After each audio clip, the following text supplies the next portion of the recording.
All right, peace and blessings, everybody. Monday, November 20th, Skylar Barbeau's getting out of prison today. We praise Jesus for that. We've been praying for that for a long time, so he's going to be getting out, reunited with his family and those that care about him. So we'll have to update the website sometime this week. But I wanted to update something about my truck that's been just making me scratch my head and what the heck is going on. So and not only for myself, like 2 years from now when I forget what the problem was and I have to remember what the problem was, but you know, somebody else might be having the same problem. And I've looked on the internet and I hadn't seen anybody describe this particular symptom. But basically when you go forward, when you drive, you know, in the D and you go forward, there's no problem. Everything brakes properly, there's no strange sounds, everything is hunky-dory and it's great. However, when you put this truck in reverse and you apply the brakes, man, it sounds like the rear end is going to drop out. It's like a terrible grinding, clunking sound. It's like, is something wrong with my transmission in reverse? What is causing this terrible sound when I put this truck in reverse? And so I put the thing up on jacks and I let the wheels spin while I was sitting in the driver's seat, and let it spin forward and let it spin rear, and I finally figured it out, and I'll show you guys. And I'm sure it's my fault because I'm the last one who put the rotors on. I just did a major brake overhaul to this whole truck. Let me show you the good one first. You see this? Now these are brand new rotors, brand new.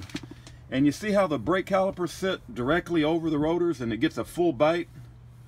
And that's because this thing's locked in properly, right? So this is an example of a good one. Let me show you what the bad one is. This one, I noticed when I went in reverse, it throws this thing up. And that's what the grinding was. This thing was hitting my wheel well. And it was like terrible, but notice, see, I can push that down, I can pull it up. That's terrible, right?